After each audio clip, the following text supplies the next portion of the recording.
is iRacing.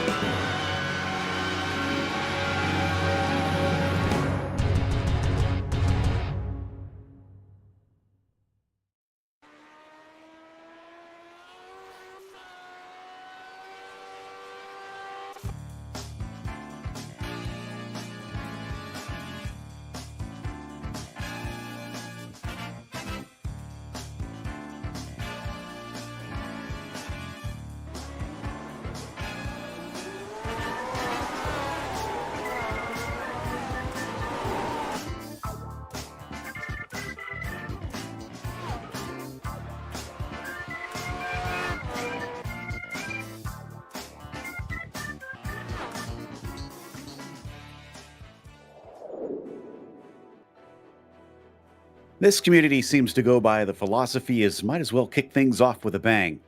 And well, let's throw in some go big or go home in there while you're at it. That's right, it's time again for the Nürburgring as we get ready to watch round one of the Lotus 49 Grand Prix Legend Series. And you'll see it all live here on the Global SimRacing Channel.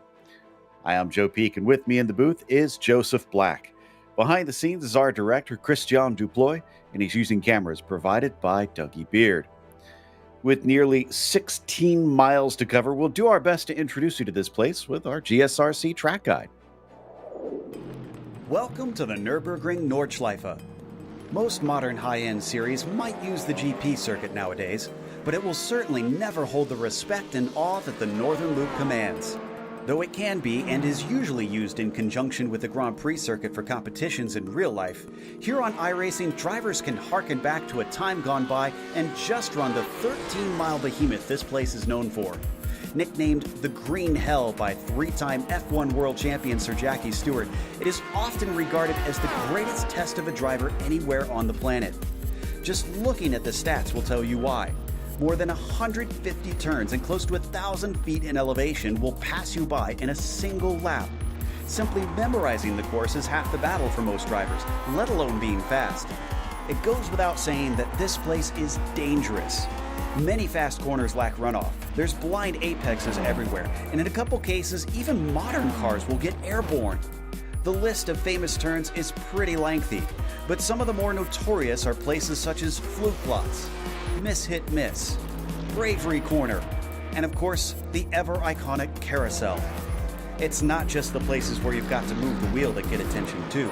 The Dottinger Hoa stretches for more than 1.5 miles in length. While you would think this circuit would mainly be limited to the track days most gearheads flock to for a chance to lap the ring, it still sees quite a bit of wheel-to-wheel combat. The 24 Hours of the Nürburgring, the VLN Series, and the World Touring Car Championship all still take to the track to this day. Many race fans consider this the mecca of road racing, and any driver who is able to push the limits here often quickly garners their respect. Well, Joseph, it is the big one. It's the granddaddy of them all here with the Nürburgring. Certainly is. This is exactly where we should be kicking off seasons, with the most difficult circuit on any form of calendar. I think it's the Green Hell, it's the Nürburgring, and we're going to be going around the 16.12 miles, the 170 turn circuit. This is going to be a spectacle. No doubt, and of course this series is kind of unique in the way that they run things, so real quick we'll go through our race details for today's event, and this is going to be not many laps, as you would imagine, only 6 of them around here. The opening round, as we mentioned, open setups in this series. That said, if you get in with the community, you go to their Discord, you go onto the forums on iRacing, they will happily share setups with you. So there's not really many secrets on that front. They don't have a spare car, so if you break it, you bought it. And with this track, no doubt there's going to be a few drivers that wind up sitting in pit lane out of the race. Drive through at 17 incidents at a DQ at 25 is going to see most drivers not get close to that. Again, this place is punishing. So if you get up to 17 incidents, that's a bit more amazing than it is over anything else. We're expecting more retirements just due to damage than through disqualifications from incident points here, Joseph. So as we wait for the drivers to head into the warm-up. One other unique thing is they've already done their qualifying. We understand that Adrius Valenteus and Topi Kortiniemi are extremely close up at the front on timing. Yeah, we'd have to spend all day waiting for them all to get their qualifying laps through, especially if they were allowed the allotted 2. But yeah, I mean, the performances that we saw in the qualifying session make this an intriguing situation for the race session that is to come. Of course, Adrius Valenteus we expect up at the top, but he might have some new challenges this time around, so keep your eyes on that one. For sure. I see Togo Hisada is going to be in for this one. Seb Tixier, a lot of your regulars, Nicola Kaki, Ove Trangarade, Xavier Sanchez, Leo Sequeiro. So a lot of the regular faces. However, there was a split, not something that we have frequently in this series. So it is the top 26 that we're going to be watching competing in today's event, which means it's going to be a pretty high strength of field for this series. Of course, 41.7 I'm hearing is the strength of field. I'm actually seeing it's 43.17 right now, but we'll just say roughly over 4,000, which is still getting up there. In fact, I think thanks to our brand new stat sheets, big shout out to Kevin on that one, I believe that is close to the highest we've had in the single race strength of field. I'll double check on that there while we wait for them to load in here, Joseph. Yeah, it's I mean, it's going to be a good start to the season, I think. Of course, maybe a slightly smaller grid to start off with, but still no less drama that we will have out there. And well, they are in practice. They've got a few minutes to go just to see out those corners, and of course 170 of them. It's going to be a little bit difficult to get used to those. When you have a shorter circuit on your hands, it can get so much easier to memorize your lines through all of the corners. But when you've got the same amount of time to practice and you're going around 170 rather than 17, you can get a bit rusty around some of them. Yeah. In fact, a lot of drivers, one of the big things that you need to start with is just simply remembering the track, what corner comes after each other. Now, many of these drivers have raced here many times, so they should have this all memorized.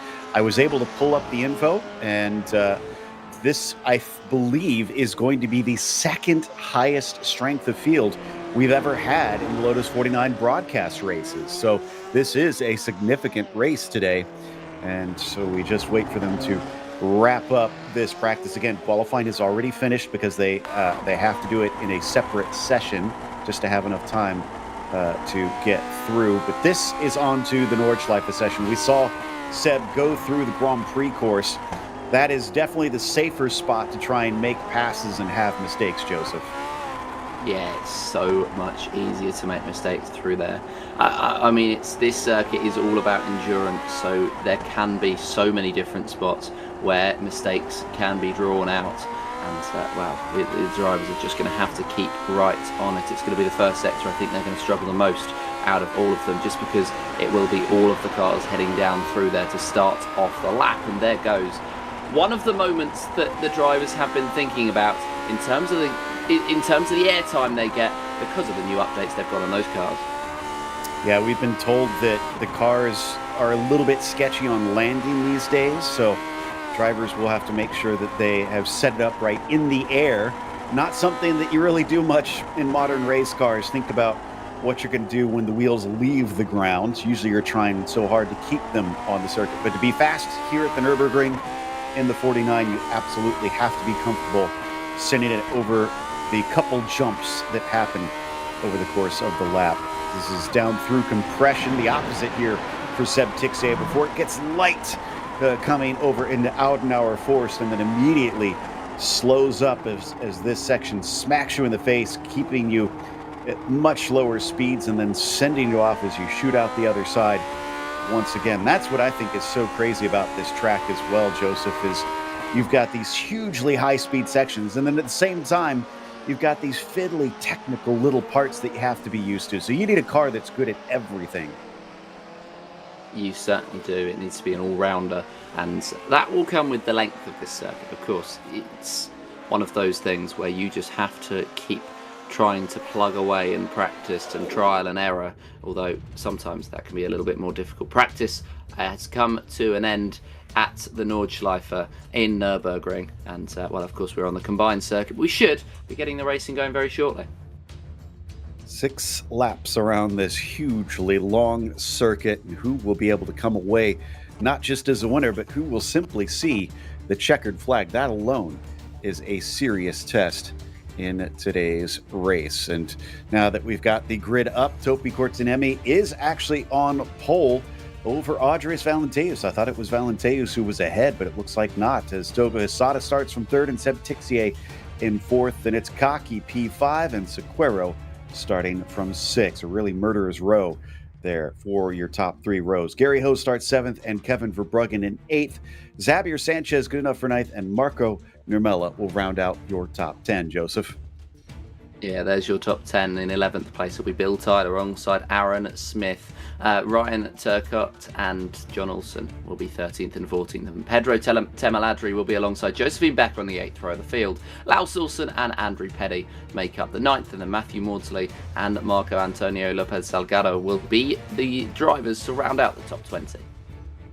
Then from there, it's Cam Porter in 21st, Juanra Gomez is next, and it looks like we are already ready to go. 26 cars take the green flag here at the Nürburgring, and it's a good start from Valenteus as we come down to the first corner. In fact, he's already ahead by the time they get to the turn-in point here.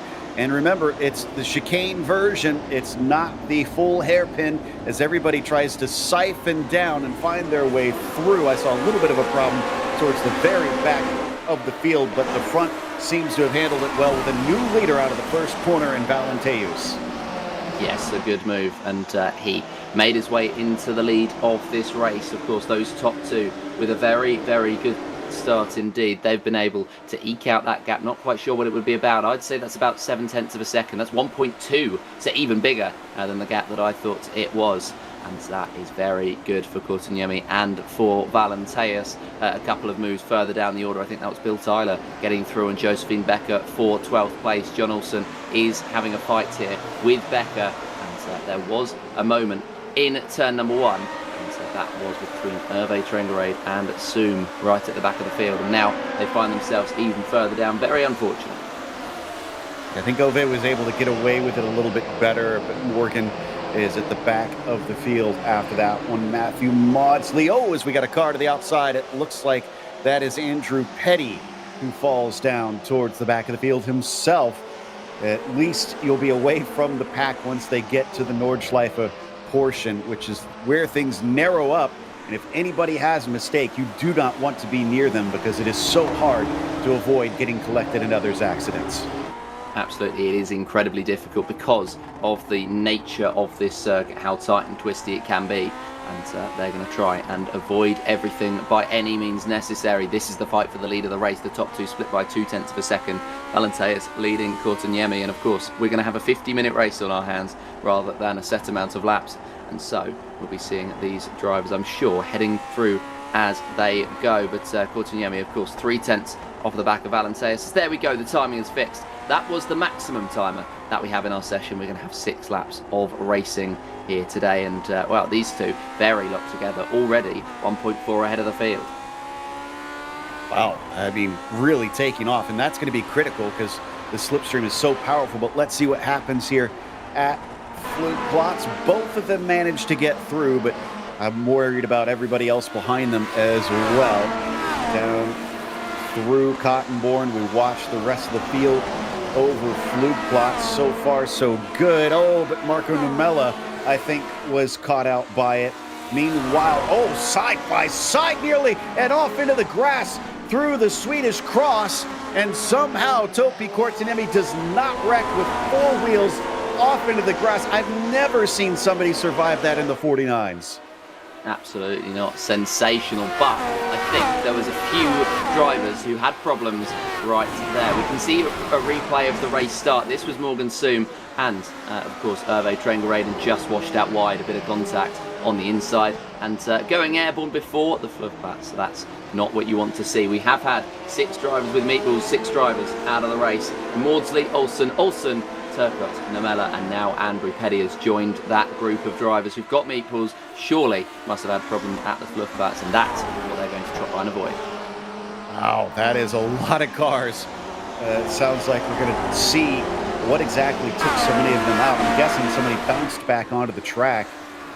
Yeah, this is Nurmela, who I mentioned was involved, and yeah, look at that. It sent him directly into the middle of it, and on the first lap, there's almost no hope of staying out of that. A few drivers thankfully able to check up in time.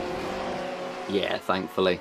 Some able to get out of the way, some who were very unfortunate to be caught in it, but there was a number who ended up in pit road, and hopefully we'll be seeing them throughout the course of the rest of the race. They're going to struggle to be a lap down here today, so they're going to find themselves significantly further behind. Of course, 12 miles around this one, significantly longer than any other, and so it will take a while for them to get back to that segment. So we should be seeing everybody all A-OK and all heading through, but it's all about pushing those limits. And with the way these cars are different, they may well have previously been good over there, but now they have a whole different dynamic to get used to, because these cars are slightly different to the way they were before. And of course, at the high level we've got at the moment, that can make a huge difference when they just have that slight difference. And yeah, it's thankfully been received relatively positively by the community since the updates, especially with the addition of rain. I'm really looking forward to seeing that later on in the season. By the way, those involved in that incident at Flugplatz, Sanchez, Nurmela, who we mentioned, Turcotte, Olsen, at both John Olsen and Laust Olsen, Matthew Maudsley, and then Ove Trangerade as well. And here is John Olsen's view. Tires just going everywhere with this car, and he is a pinball as people smack into the side of him. Critically, as we come back to Kevin Verbruggen, this is Leo Sequeiro, battle for 5th. But you're going to have to go single file, because now we're coming up to the carousel. Certainly are, and that means that they're just going to try and take the same line. Some of these corners a bit too dangerous to even attempt going alongside. It's not like most circuits. This is one of the most unique ones, potentially the most unique circuit on any calendar around the entire world. And so there's some segments where it's an unwritten rule that you don't go for a move. Verbruggen still staying behind Sequeiro for the time being. Those two locked in battle, and there is Ryan Turcotte in the top of your screens. What has happened to him? It was just his involvement in there, and he tried to take avoiding action onto the grass, not knowing that the grass, for once, was going to be as dangerous as being on the track in the middle of an incident as well. But these two, the closest together on the circuit, apart from the two behind Gary Ho and Nicola Cocky, who are split by just 0.2 of a second as well. So top two split by less than half a second. Sequeiro and Verbruggen, and Ho and Cocky as well, and Becker and Temaladri as well further down the order. There's 16 left in this race, and we're going to have a look at another moment for a couple more drivers. So apparently there was a secondary one, and there you can see, in fact, the 18 of Morgan Soom, after getting caught up in that first corner, winds up in the next one and then flies over the barrier and is out of this race pretty much immediately. As soon as you leave over the walls in the sim, that pretty much is it. It sends you directly to the pits. Now you can come back into the race, but you're going to have so much damage. I'm not sure how much you could do. These cars do look sketchy in some spots, even more than usual, as we watch them go up into Swallowtail. Verbruggen having to stay patient because there's just no way by Sequeiro, but I think he'll be rewarded soon, Joseph. We're coming up to the Dottinger Hoa, where that huge slipstream will offer chances to get by. Yeah, plenty of opportunity, but not if Courtaniemi goes off into the grass. He won't get the opportunity to get through on Valenteus soon if his exits are going to be like that. Of course, the Green Hell are named aptly because of all of the greenery that is around the circuit, and of course some of it being the grass on the ground, which provides the opportunity for these drivers to just make those mistakes. Nicola Cocky and Gary Ho swapping positions and may well be back alongside each other, but no, Cocky with a straight line speed just pulls ahead, and he may well have set himself up for moments like that. But of course, with 170 corners, I think quite a few of these drivers will be having pretty high downforce. Well, there's practically no downforce to speak of in these cars. And in fact, one of the features of them is that if they get up to high enough speeds, there is a little bit of lift that happens with them. And that's why you're seeing them dance around so much during some of these sections.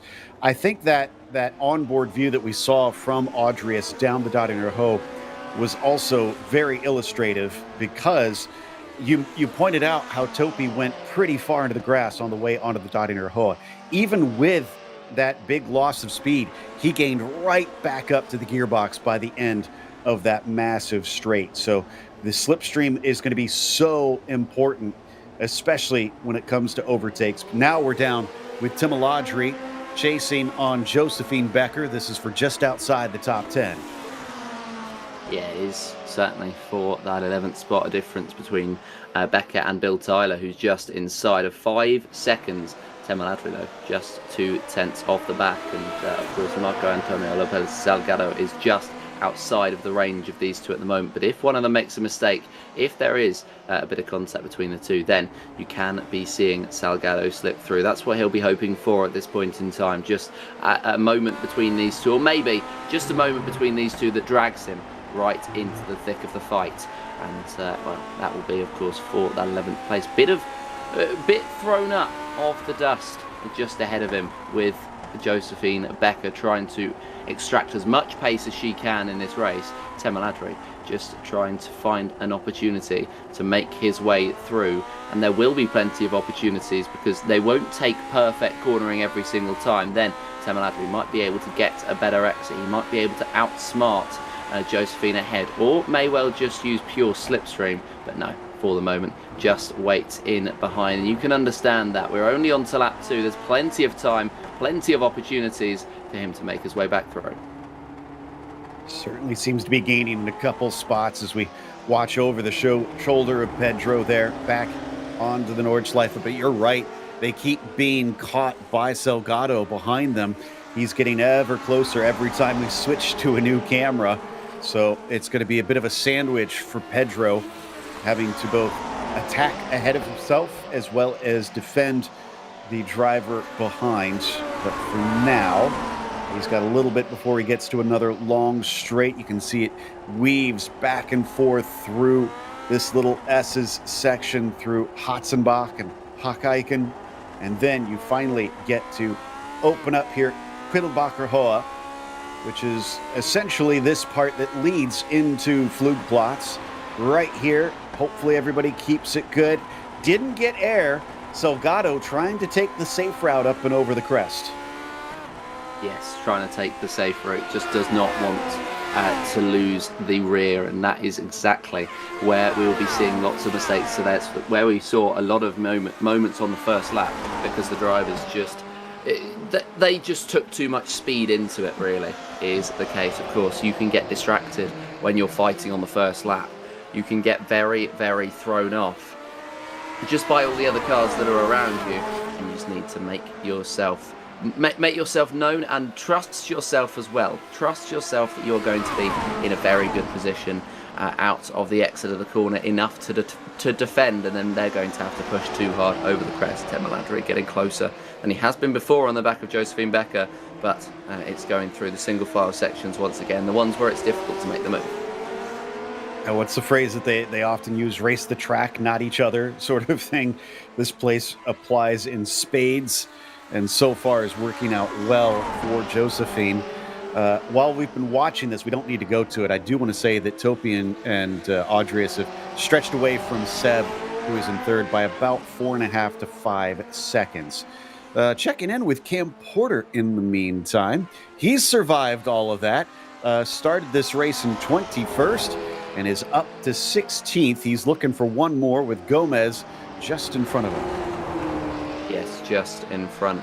The move at the moment, he is trying to set up, is the Canadian driver, currently running in the last of the runners at the moment, but shouldn't be in there for too much longer. Also surviving at the moment is seeming like it's a harder job than we give them credit for sometimes, and especially when they'll have been rusty. They of course had the week off last week because this is the first round of the season, so they may well have just been a little bit rusty, and they can just pick themselves up and just shake off that rust as they head through this circuit. Of course, it's probably the most challenging one that they'll be seeing on this calendar this year, so may as well throw yourself into it, and then the next few races they might find a little bit easier to contend with the circuit. Notice that Cam was actually wearing a GSRC shirt there, so big thanks to Cam for the support, and we head back once again to Tim Audrey. Looks like he's shaken Salgado just a little bit and is once again on the attack. Becker as mirrors full of the number 22, but it seems like the Argentinian can't do anything to find his way past. This is up to Bravery Corner, definitely a break in these cars, but well off the apex there for Pedro. Yes, not where he would have wanted to be, and so he's not going to be able to pressure Josephine in any way, shape or form on the exit of the corners, and he's just going to try and set up the next overtaking opportunity. I'm seeing a lot of sliding in the background from Marco Salgado, just because I think, one, it's partially the dirty air through the corners, but also I think he's trying to push here. I think he senses a chance to make his way through on the Argentinian driver ahead, and then of course the German of Josephine. So I think there might be a chance for himself, but at the moment the sliding that he's doing has actually lost him 1 second, so it's lost him a bit too much time. Seb Tixier here in of course one of the best setups that we'll be seeing in this series. He's got a motion rig, and at the moment that motion rig and the VI headset has found him onto the podium. Boy, if ever there was a stress test for a motion rig, I would imagine that it is the Nürburgring, especially in the 49. Look at how much it is moving around underneath him. And I do love that he has that actual Lotus 49 themed steering wheel for his sim rig. So there's your realism for the number 9. A little bit of air over Flansgarden, and then it's up and over the hill. Flansgarden 2, watch this thing just slide and dance around it again. Whoa! Big moment for Seb Tixier. Yeah, this is great to watch from both perspectives, both this perspective of trackside and the perspective of himself as well. And well, you can see, I'm sure that when he gets out of that one, there's going to be a bit of sweat, bit of a couple of other things potentially, because of how much he's having to push, and he's having to really focus on making every single corner. Togo Hisada right in the back and waiting for an opportunity to pounce. But I think for his perspective, he's probably pretty glad he didn't get caught up in the Fluffbatch drama on the first lap. Yeah, that's the first struggle right there. But yeah, no doubt he's going to have a smile across his face after this one is over. His old sparring partner, Togo Hisada, within about 0.7 of a second at the start of the Dade Norhoa. It's already down to 0.6 of a second and gaining nearly 200 miles an hour for Togo, 196 for Seb. That is how much the slipstream is worth through here. He is gaining at a rate of knots, but he runs out of straightaway. Yeah, that is the case around this circuit. There is not too many straights where you can pounce on the opportunities of the slipstream. You have to create the opportunities for yourself into and out of all of the corners. And well, down another one of the straights, Togo Hisada will try to take the opportunity. He's worked his way closer over the previous lap, and he might get the chance here to make the move. It's the fastest lap of the race for Togo Hisada. He's got his sights set. He knows what his target is. He just needs to find the chance to pounce.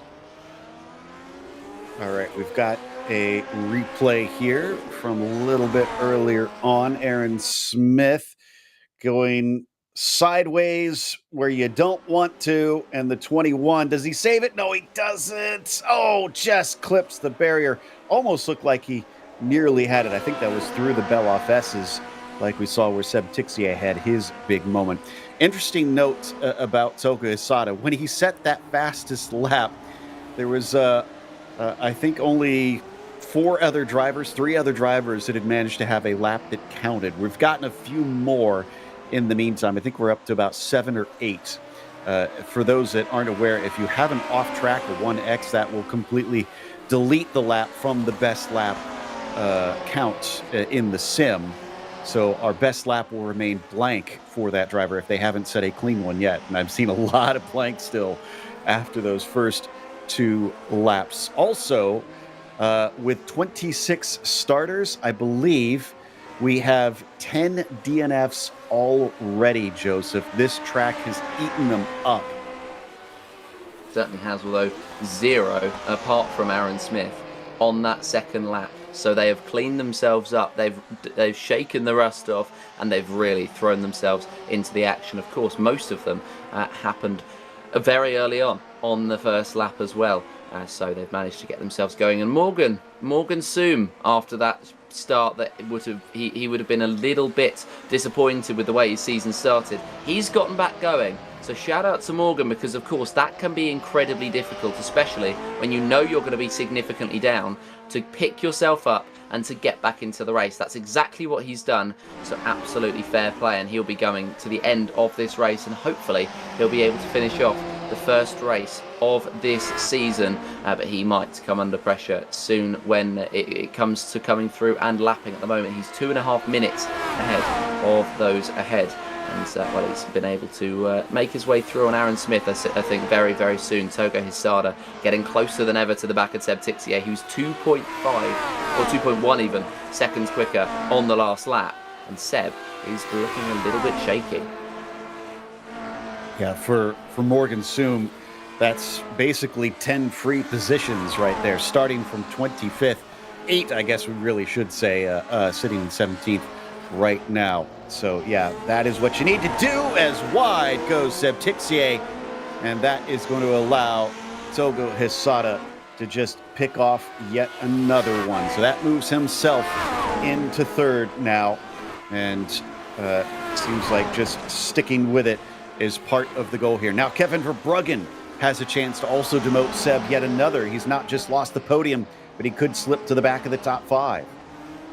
He could, and that would not be what he would want at all, with Kevin Verbruggen just sitting in that 5th place. And he made his way through earlier on and is now seeking another opportunity on another driver. He made his way up into the fifth spot in the first place, and now he sees and senses a chance to make his way into 4th. Josephine Becker senses a chance to make her way into the top 10. Pedro Temaladri ahead has made the move on the German, but she's going to try and find her way back on the 22. These two lowered down in terms of their iRating, but that doesn't mean that the fighting is going to be any less dramatic. In fact, the winner of these two will be, if they both of course finish the end of the race, will be the highest with the lowest iRating. So fair play to them for keeping themselves going. And of course both are outside of the top 20, although Josephine in the 20s. But there are still 6 drivers here with their iRating being outside of the top 20. So you don't necessarily have to be the most decorated driver to make your name known. Indeed, and I think the survival being the key factor here today. If you're a safe driver, that counts for so much more than if you're a quick driver around this track. Becker still hunting Temaladri. They may have swapped positions, but they each gained one, I believe, from Aaron Smith, who was ahead of them when he had his accident. This is up into Exmula, definitely one of the more iconic corners, with it just coming over and cresting on the exit before you have to head through the Lauda links. But look at the exit that Pedro got. He absolutely shoots away before they come down to Bergwerks, and both slam on the brakes, much tighter to the apex for Becker. Is that going to help her to get back up to that gearbox? She's going to hope so, but I don't think that it's going to get the 20 any closer to the back of Pedro Temaladri. It is going to be, though, an exit that can help her in her way into the slipstream once again, and it will still be 3/10 off of the back. But once again, it's just not quite close enough to seek an opportunity to make a move. And so she will sit behind Aaron Smith back in the race, as is Ryan Turcott. So we've got 2 more back in. We jump our numbers back from 16 all the way back to 18. So 2 more back in, and that still means that we've got 8 either in pit road or out of the race. And I think all of them have made the decision to call it quits. Yeah, the rest of them I think we can officially call out of this race, but Turcott doing a good job taking those repairs. 18 minutes worth, by the way, and getting back out. But as we mentioned, will gain at least a few positions out of his tenacity. Tixier has already bounced back and is up on the attack with Togo Hisada. Kevin Verbruggen now dropping off of him just a little bit as we watch him head through the cloud cover. Don't worry, we're not expecting any rain here today. There's no forecast for it. So hopefully we'll see whether or not the drivers can handle a dry Nürburgring. Someday, no doubt, this crew will elect to go for the wet Nürburgring like they did race here back in the day. And Tixier doing a very good job at 0.5 of a second behind Togo Hisada, knowing the slipstream will give him probably around 3 of those tenths back on the long straight. Yeah, it certainly will. So they're just going to try and take that opportunity when it is provided for them. And so Nicola Cocky at the moment sitting in that slipstream. It does mean he'll have the dirty air through the corners, but it also means that Seguero is going to be feeling that pressure. And you can see Cocky at the moment quicker than Seguero through all of these corners, it seems. And so he's doing a very, very good job at this point in time just to remain within the slipstream. It's very difficult when you feel as though you are quicker than the car ahead, like I'm sure Nicola will feel as though at the moment, to just stay behind. And there was an inkling of an opportunity there, just teasing the Italian, going, maybe there's a move, maybe there's not for the time being, but the number 4 stays in behind, and well, it will be soon, I think, where he tries to make his pounce. Here it is. He's got the extra speed, and look at the car, even on the straightaway, bouncing everywhere. And now that he is ahead, will we see a fight back from Seguero? I've been told that the slipstream has been altered a little bit from how this car used to be. These high speeds did see you be able to make a pass from almost as far back as 2 seconds at some of the faster tracks, such as Monza, but it looks like it's not quite as powerful now. Still, it does bring you in from a long ways. Nicely done by Cocky, and up to 6 with that move. Yes, very, very nicely executed indeed. And so he did make his way up to 6th place. 3.1 the split between himself and Kevin Verbruggen, who's dropped out of a second behind Seb Tixier, so couldn't keep the pressure up for too long. But you can see how close they are on the circuit by having a look at them right now, and it's not too far off of the back, so it might not be all said and done for these 2 drivers, for these 3 drivers if we're including Togo Hisada in it, in terms of the way that they are going to be fighting. 3 to go, so of course we are halfway through this one, and we'll be seeing the conclusion in, well, 3 laps. So that doesn't sound like much, but around the Nürburgring, for ourselves, it'll feel long, because of course those laps are 8 minutes long. For the drivers, it's going to feel like an absolute age before they tick over to lap 4. You're right. And, it's kind of one of those things that feels like it's so stressful when you're in it, but afterwards you can talk about how fun it was. And I think for Seb Tixier, he's going to be talking about some of the scary moments that we've already witnessed as we watch him once again on the attack. Togo Hisada not nearly as quick as Seb Tixier, gaining especially here through the Grand Prix section.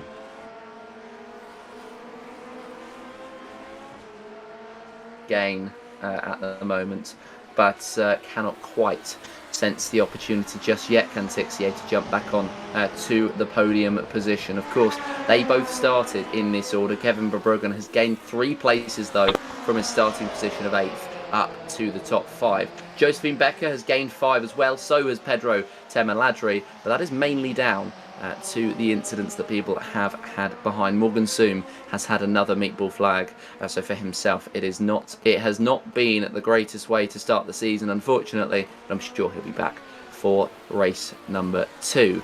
But the Nürburgring has provided significant challenges for all the drivers today, and through all of it, the top 2 still split by half a second. That fight's still very much on.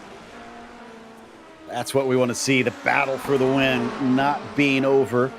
They once again survive Flugplatz as they glance across the curbs. They're up to 13 seconds over Togo Hisada. Remember, I said earlier, it was about 4 seconds over Seb Tixier. That's how much all of those mistakes have cost those 2. They are absolutely sprinting away from the rest of the field. For Adrius, that's bad news because I don't think he can take this at 95%, 99%. I think both of these drivers, from what we're seeing with these speeds, Joseph, is there at 10 tenths, which is a dangerous game at this track. Yeah, very, very dangerous. They could very easily push over the limit, and then they can find themselves in even bigger trouble. But of course, we've seen Adrius Valenteus fight for wins time after time after time, and well, it's good that he's got a challenger here today in Topi Courtaniemi at the very top of this field. And absolutely fair play for being able to stay with Adrius, because sometimes you can get a little bit scared of a name, I think, and then have a moment, have just a little bit of fear. But so far he's been fearless, and you really do have to be fearless around the Nürburgring. Well, and these two have faced off against each other plenty of times. I don't think there's any intimidation from going up against one another. I mean, Topi is nearly at 8,000 iRating, and Adrius is over 8,000 iRating. So they are among the best on the service here in Formula Cars, as this is what that specific license would be. There's a little bit of a wobble from the number one coming out of Defense Valley. It seems that Adrius is not able to keep the mistakes completely away at this point, and that's the sort of thing that Topi is going to be looking for, Joseph. Any sort of opening.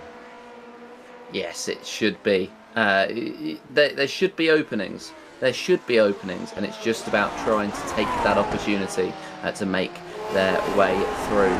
Togo Hisada at the moment nowhere near close, and he is going to try and take the chance to stand on that podium. But of course, two drivers behind him with real big opportunities to pounce, Tixier and Verbruggen, and then Nicola Cocchi not too far off either. I mean, the top seven, the split between them, barely anything. Gary Ho could be also roped into that one. The gap between the leader and 8th place is less than 30 seconds. So the fact that they've been able to rope each other into that has been nigh on impressive.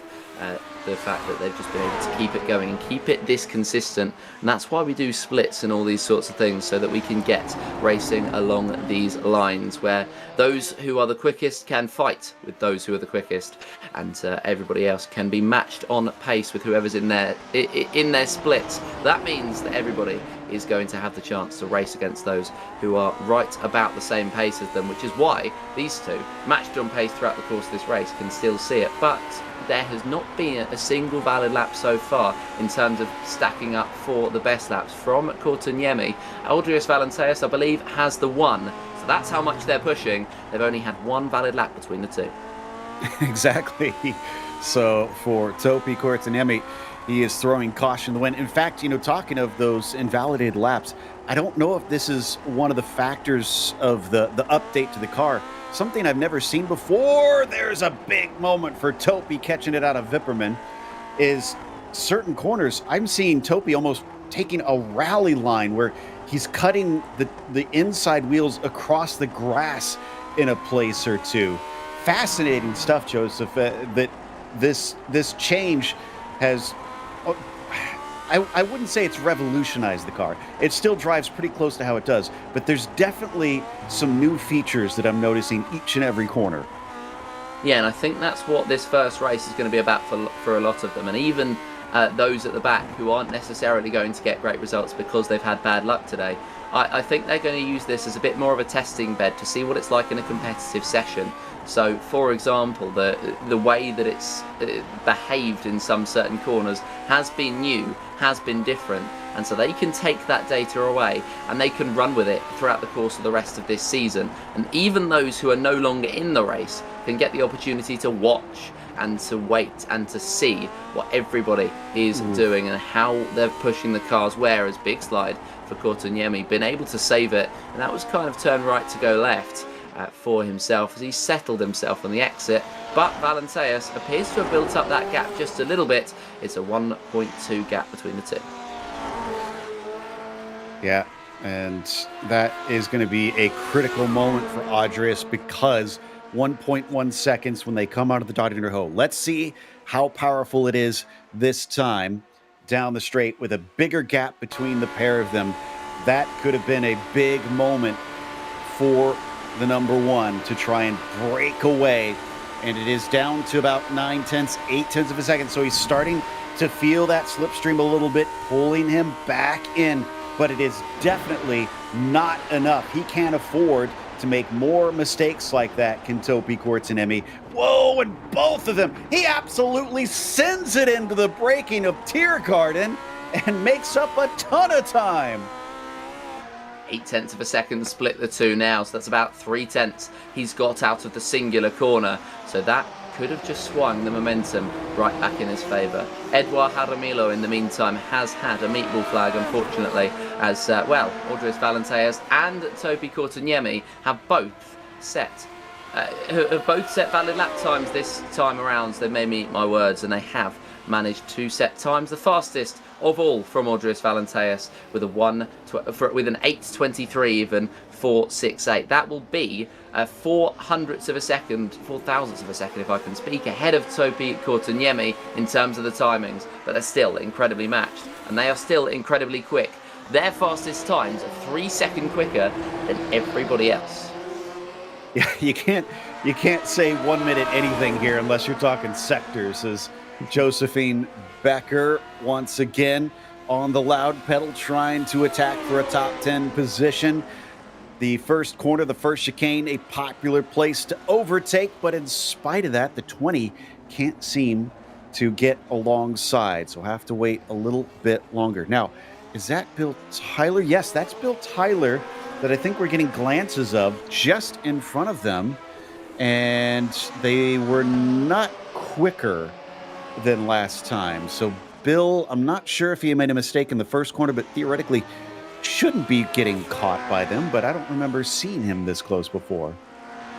Yeah, the gap between them is a 2.6 second gap, and that was not quite as close as they were over a few laps ago. I would say it was 2 laps ago the gap between them was quite a bit bigger, so the fact that that's been narrowed down, maybe it's just raw pace from the drivers, or it could be a mistake. The timing tower would certainly seem to suggest that it is a mistake, but of course we will see, and hopefully we'll get the chance to discover that post-race, and we will see how the conclusion of this one goes. But with only 2 to go, it looks as though Temaladri has dropped back behind Josephine Becker. 2.7 the difference between the 20 and the 8 right ahead. She must have just absolutely mugged him. Here's the replay as they come into the braking. He made a mistake himself, and then she gives a little hello on her way by. The one thing I love about Becker is she doesn't take guff from anybody. As soon as she's got the chance, she gets her elbows out. Yeah, and that is certainly a way to race, and that's probably the way you need to race around the Nürburgring, because if they do fight alongside you, sometimes that can spell the end of both of your races. But instead, if they just filter themselves out in the positions that they were in and then just wait for a mistake to happen, which is almost inevitable around this circuit, then you can find that that can give you a whole different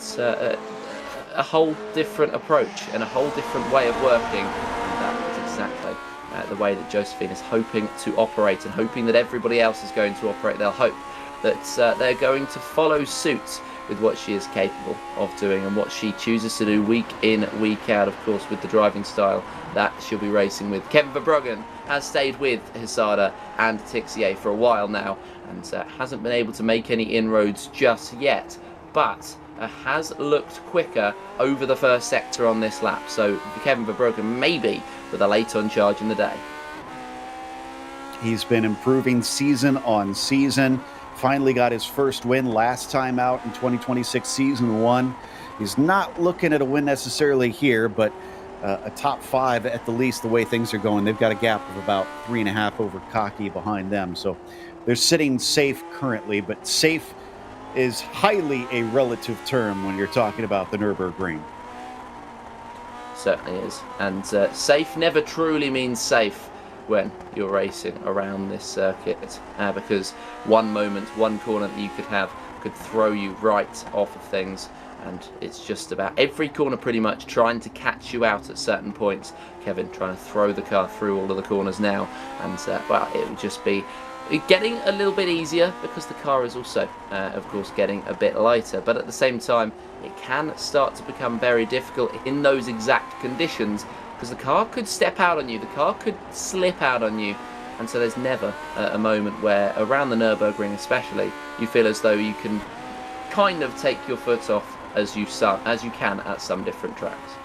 And I'm curious if the changes of the car have adjusted some of what you said about the weight of the car coming off, because it's almost counterintuitive. You know, you think car's going to get faster, right? Because it gets lighter. But in these cars, you don't necessarily want lighters. We see Cam Porter, I think, taking a position through Cottonbourne there up to the Swedish Cross. Nicely done. Yeah, in the past, these cars were known for getting more dancy, if you will, as you burn the fuel off. So yes, they could go a little bit quicker with less weight, but the handling makes it all the more nightmarish, especially at a track like this. Kevin Verbruggen, though, has got this one under control. He's closing in. He's now within half a second of Seb. Yeah, he's within half a second of that fourth place, and Seb has actually backed off, or has just not quite had the pace to keep up with Togo Hisada in that third place. So this looks like it might be a straight out fight for fourth unless Seb is able to pick up the pace, which I believe he's going to try to do at the very least. If he's successful or not, that's a whole other question, but he's going to try and pick up the pace. One, because he knows that Kevin Verbruggen is waiting for the opportunity to make the move. One, or two even, because he is going to try and make his way through and onto that podium position, which he can do late on. And so there is just plenty of opportunity he can sense to make his way through, as Bill Tyler looks like he has had an issue all of his own. That will promote Temaladri and Becker both into the top 10, and now Temaladri 1.5 off of the back, as we're going to have a look now at exactly what happened to Bill. Was it a moment into the grass?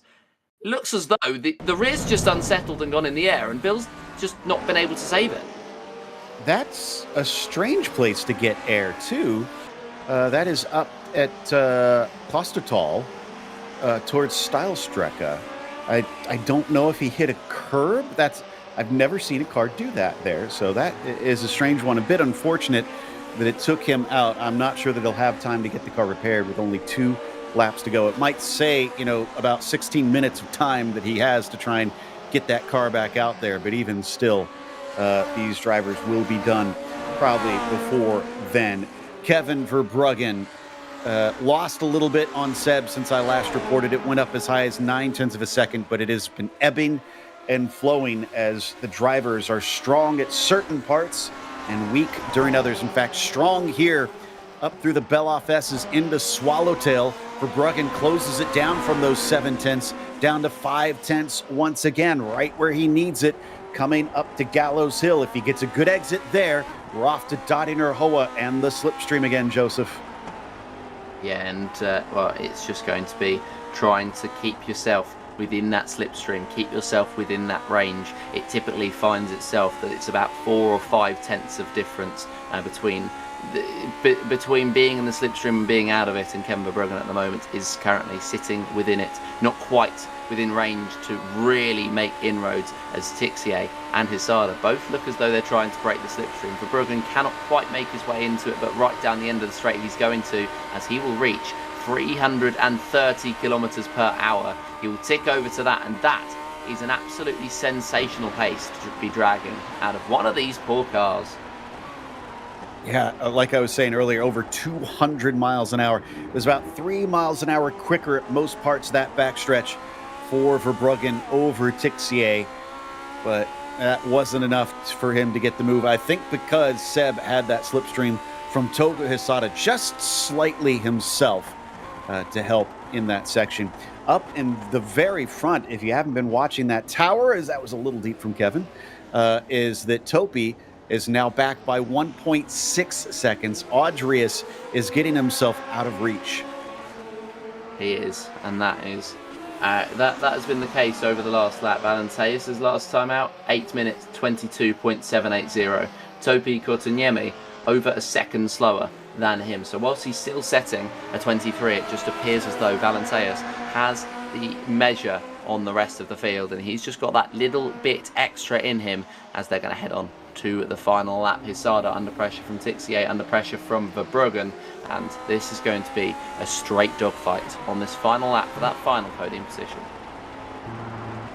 Yeah, I talked about that highest strength of field. Valenteus has won the highest 3 strength of field races, so it's soon to be the highest 4, thanks to this one, I believe. The next driver down, AJ Bear, has the next record and currently 4th at the Nürburgring combined Gesam-Strecke Long, which is not quite this one, but very similar. This is the Gesam-Strecke 24 hours layout that we're running right now. Toga Hisada, who I thought maybe had got himself free of Seb Tixier, is now once again under threat. Look to the inside here, coming on to the Nordschleife, giving a little bit of space to the Frenchman. The Japanese driver does not lose the spot. He is watching those mirrors. He knows that he's there. Yes, he certainly does know that he is there. Seb Tixier all over the rear-view mirrors at the moment of the Japanese driver, who currently finds himself in that 3rd place. 18.6 seconds, so he is not going to worry about anything ahead. It's just all out defence towards the end of this race, and it's all out trying to find every opportunity out of every corner. Kevin Verbruggen in that 5th place at the moment, also waiting for one of these two to maybe make a slip up, maybe make an error. Who knows what can happen? And it will be one moment out of these 170 corners that can see their podium slip away from them at the death. Woof, up and over Flugplatz once again and again. They all manage to get through. Toga Hisada, probably most famous for his drift through there many years ago. So here is Topi Kortsanimi showing you how it's done, getting 4 wheels into the air. 2 wheels, the front 2 wheels maybe a little bit higher, and that's probably what they want to avoid, is to make sure that you have a nice solid 4-wheel landing at once. Hisada back down out of Ehrenberg towards compression. He is still only half a second ahead of Seb Tixier. Yeah, only half a second at the moment. The difference between the two, and Kevin Verbruggen just out of shooting range, 7/10 off the back. And so Togo's still feeling the pressure. I think at this point in time, Seb will just be thinking about that podium. He won't be worrying about the car sitting in the position in behind, as Kevin Verbruggen, of course, had that momentum, has gained 3 places, off of the start. Togo and Seb have just remained locked in battle, but Kevin has been sitting here for so long that I think he's settled into a rhythm with all of these 3. Nicola Cocchi just behind, he's settled into the same pace, and he hasn't quite had enough to catch up to this group, but still decent performances in the first round of this season. Yeah, right now we've only got 15 cars left still running. Ryan Turcotte still needs to overtake Bill Tyler despite him retiring from this race, but I think he will on this final lap and finish ahead in 15th. Valenteus 2.5 seconds ahead. Topi, unless he sees a mistake out of the number 1, is likely not going to be able to run him down based on what we've seen in the last lap and a half. No, you wouldn't imagine you would, because that gap has just gone up and up and up, and out of the out of the first sector, Topi was actually faster, but at some point in this second sector there was a small mistake that has lost him about a second, and that means that Odrius Valenteus is firmly out of range. And so for Topi Kortsanimi, he'll be very happy with the way that this first round has gone, although he'll feel as though there was a little bit more in the race for himself. And this will be something that he'll take into round 2 as extra motivation, knowing that whilst he might not have been able to extract everything out of his performance today, which has been very, very good, he knows that there is potential for him to catch up later on. Of course, catch up next week, because we have plenty of Grand Prix Legends action, and we'll go from one highly demanding circuit to another in Bathurst next time out. Exactly. And man, watching Topi, he is on the absolute ragged edge. Again, we saw him just clipping little pieces of grass and dirt coming through one of the fastest parts of the track. The bravery of these two really is astonishing.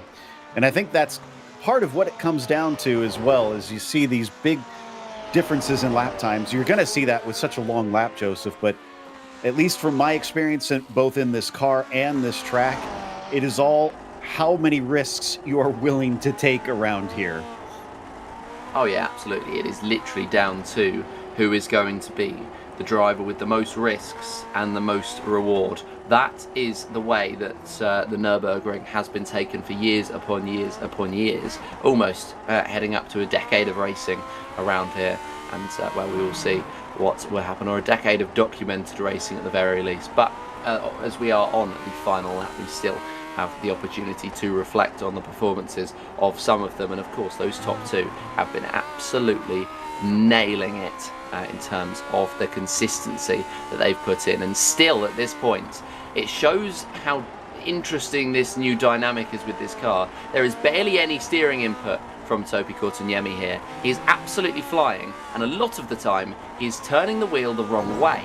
Now that is a unique characteristic, I think, of the Nürburgring and these cars as a combination, but it's just so interesting to see how they're able to adapt. Agreed. It's not a modern race car by any stretch, but I think that's why this community loves it. And if you enjoy a challenge in racing, definitely go try this car. I've been a big fan ever since it was released. Honestly, even before that, because I came up racing the Grand Prix Legends game by this same group. That was a little bit awkward up through Galgenkopf there for Topi Kortuniemi, and I think cost him just a little bit more once again. Onto the Dottie Nurhoa. This is where you want to be within the slipstream of the car ahead if you hope for a shot at the win. But I'd say that he's run that shot at this point, and unfortunately for Topi Kortuniemi, he is not close enough. Yeah, that's unfortunate because of the pace that he's kept up throughout this race, and it's just that he's not close enough at the crucial time. And that crucial time, of course, being the final lap. He is not he's just outside of the range that he would need to be in, and we're 1.7 behind. It's not quite going to be enough for himself in the first round of the season, but there is promising signs, of course, to take into later on. And second place, not too bad either. And there is the win for Audrius Valenteus here for round one of 2026 season 2. Topi Kortuniemi third, and Togo Hisada is not out of the woods as he's under attack. A switchback from Seb Tixier, both of them on the throttle. It's going to be a drag race to the line, and it's very close between them. Who is going to get it as they come to the timing line? It is early on the lap, and I think Togo Hisada managed to beat him to it by 13 thousandths of a second.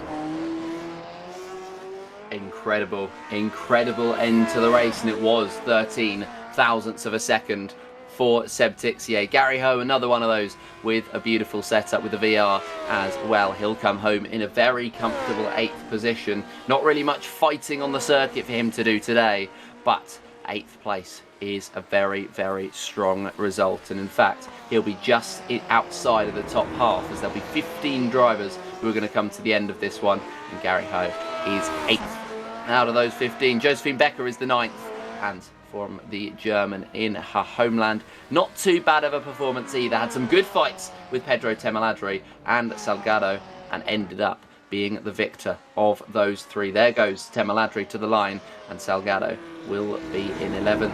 A big gap back to Cam Porter then, but they can be happy with the performance that they put in. Salgado 11th, not quite enough for the top 10, but promising signs for things to come. This is pretty typical. I wonder if Cam is dealing with a little bit of damage, because I'm not sure if he's running at full pace here. He's now onto the Dottie Nurhoa. And what is his speed? Yeah, I'm only seeing about 160, 170. So maybe that is his pace. But regardless, I think he's just trying to bring this thing to the finish, especially since he is not under threat. Gomez about 6 seconds behind him. What a start to the season, and what an introduction to a newly refreshed Lotus 49, and some sparks flying off the back. This will be Cam Porter finishing 12th after starting 21st. Both he and Gomez up 9 from the beginning. of this race. Not too shabby and some nice iRating earned. The last couple drivers, I don't think we're going to wait for them to get across the line because Turcotte is still only about halfway around the lap at this stage. So we got a ways to go with him being a little bit off sequence compared to everybody else. But it is Audrius Valenteus who takes the win, and Topi Kortiniemi who finishes 1.6 seconds behind him. But it is a crucial 1.6 seconds because if he was any closer than that, it would have been a very different race. Togo Hisada 23 seconds behind and finishing in third, but a mere 13 thousandths ahead of Seb Tixier, who has to settle for fourth. Kevin Verbruggen watched that with a front row seat, finishing P5, as Nicola Kaki was just a little farther back in sixth. Leo Sequeiro back in seventh, and Gary Ho finishing in eighth. You mentioned Josephine Becker did vanquish Thelma Audrey, coming home with ninth. Pedro rounding out our top 10, Joseph. And that's a very, very, very hard-fought top 10. It's going to be our fullest screen, as Marco Antonio Lopez Salgado will be in 11th. Cam Porter will come home 12th. Juan Ra Gomez will be 13th, and Aaron Smith and Bill Tyler will round out those on the lead lap, with Ryan Turcotte 1 down. Edouard Jaramillo and Morgan Soom 2 and 3 laps down respectively. And then we get into those who had the drama on the first lap. Xavier Sanchez and Marco Nurmela will round out the classified top 20. Yeah, from here it is all DNFs. Olsen, both John and Laust, Andrew Petty, Matthew Maudsley, Ove Trangrade, and Jason Clapper. Definitely a few names in there that could have had a much better finish today. But one driver that had at least a decent finish, if not the one that he wanted, was Topi Kortiniemi. Topi, we saw you holding on in the slipstream with these updated cars. Is it a lot harder to use that slingshot now to get by one another? Well, yes, and I missed the memo that the draft model was updated, and I was happily just keeping a gap of 1 second until I realized the draft isn't as powerful as I thought. But yeah, I made too many mistakes. That also, but yeah. So one of the things I do want to know as well in the changes to this car, from the outside, they looked sketchier than they were before. We saw so many big moments for both you and Audrius. Does it feel crazier inside the car? Is it about how it was? Oh yeah, definitely. I mean, you have to slide the car a lot more than before. And it's very rewarding when you get the four-wheel drift in the entry and then you step on the throttle and just seamlessly transition into a power slide. I hit it a few times in a few corners. It's extremely satisfying, and I think it looks sketchier from the outside, but the tire likes it.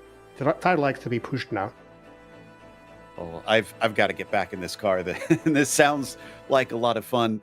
Ultimately, Audrius bested you today, but what do you think for the remainder of the season? Are we going to be seeing more of you, and can you find those 1.6 seconds at Bathurst? Bathurst next. Okay. Yeah, I'm thinking doing the whole season now with the rain, new tire. Didn't get to practice as much as I wanted this week, but Notch is always fun, and Audrius was legit faster, so he deserved to win today. Well, again, congratulations on a podium, and looking forward to seeing you down under. Yeah, thanks, Joe. That was Topi Kortiniemi finishing P2. Meanwhile, Joseph has caught up with Togo Hisada, who barely squeaked through into the podium. Yeah, Togo, scary moment at the end where it looked like you might have had your podium taken off of you, but you held on to it. Just talk to me about that race, and talk to me about the new cars in particular. How are you finding them? At first, the race is fantastic today. Yeah, it's very Nürburgring-like race, Nürburgring-ish race today. Very hard with mental. And the car it feels like a little bit more like original Grand Prix legends, like driving feel, which is I love it. Feels very natural. The stride is very easy to control, but really hard to maintain the traction out of the exit of the corner. So it's very challenging, and at the same time it's very fun to drive. It's maybe the best car in the sim in this moment. So I'm very enjoy a lot. Yes, it certainly looked like a lot of fun. And of course, Seb, right at the end, pushed you all the way to the line. Did you feel as though that was always going to be your podium to lose, or did you feel at any points as though it was kind of going to be his podium for you to try and wrangle back? It's really close that I'm not sure about it about the bit last moment, because me and the Seb is the faster part of the track is different, right? So I'm faster. I'm a lot faster than him on the first half of the track. Like before the carousel. That part is my best part, and the Seb is faster than me on the last part. After the carousel, he's so fast. So it's like I'm time attacking every lap, looking at relatives, and I want to try to leave the space before the very long stretch on the very last part. So and the last lap, I miss apex on the Belfast, the first part of Belfast, and the Miranda stairs. So I'm really sweat a lot on the last straight, but he's very fair driver, so leave me a space on the very last chicane braking. Of course, it's very fantastic battle towards the end. Yeah, it certainly looked like a very, very fun one. Well, we'll let you go, and we'll let you enjoy the practice for next week, where we, of course, head to Bathurst. But thank you very much, Togo Hisada, for joining me today, and we'll see you next time out. Yeah, see ya.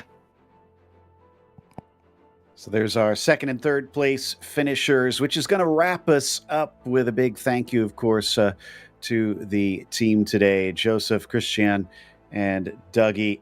And of course, make sure and subscribe to our channel so you don't miss a moment, because, as we mentioned, it's another difficult one next weekend. Bathurst, Saturday, March 28th at 9:30 a.m. Eastern. It'll be another race of survival for many drivers. Up next, we do have the IMSA Vintage Series this afternoon. That will be at Road Atlanta, another car that's seen an update, and that's at 1 p.m. Eastern. Be sure to check out all of our other broadcasts that we've got listed on our screen. But until next time, race clean, race hard. We'll see you on the track.